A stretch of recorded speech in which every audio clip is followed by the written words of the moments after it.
അപ്പോൾ കൗരവർ വീഡിയോന്റെ പാർട്ട് 2. ഇതിന്റെ പാർട്ട് 1 കാണാത്തവർ താഴെ ഡിസ്ക്രിപ്ഷനിൽ കൊടുത്തിട്ടുണ്ട് അതിന്റെ ലിങ്ക്. അത് പോയി കണ്ട് തിരിച്ചു വരിക. ശരിക്കും ഈ സിനിമയിലെ യഥാർത്ഥ വില്ലൻ എന്ന് പറയുന്നത് ഹരിദാസ് ആണെന്ന് എനിക്ക് തോന്നിയിട്ടുണ്ട്.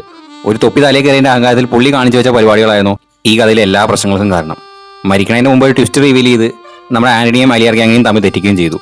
അതുപോലെ മമ്മൂട്ടിയുടെ ആന്റണി എന്ന കഥാപാത്രം, മമ്മൂട്ടി ഒരു സൂപ്പർ താരം ആയതുകൊണ്ട് തന്നെ ഈ സിനിമയിൽ അങ്ങിങ്ങായിട്ട് തിലകന്റെ ക്യാരക്ടർ ആന്റണിയെ പൊക്കി പറയുന്നുണ്ട്. ആന്റി ഉണ്ടായിരുന്നെങ്കിൽ ഇങ്ങനൊന്നും നടക്കില്ലായിരുന്നു എന്നൊക്കെ.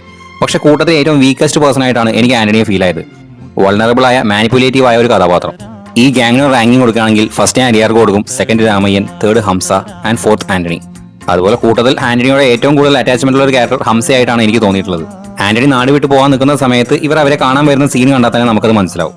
ഈ 3 പേരോട് ആന്റണി ജയിച്ചത് അദ്ദേഹത്തിന്റെ ഭാഗ്യം കൊണ്ടാണെന്ന് എനിക്ക് തോന്നിയിട്ടുണ്ട്. പിന്നെ ഈ സിനിമയിലെ തിലകന്റെ അലിയാർ, ഈ പടത്തിൽ പോലീസ് സ്റ്റേഷൻ അറ്റാക്ക് ചെയ്യാൻ വരുന്ന സീനിലൊക്കെ ഈ കൂട്ടത്തിൽ ഏറ്റവും സ്വാഗ് അലിയാർക്കായിരുന്നു.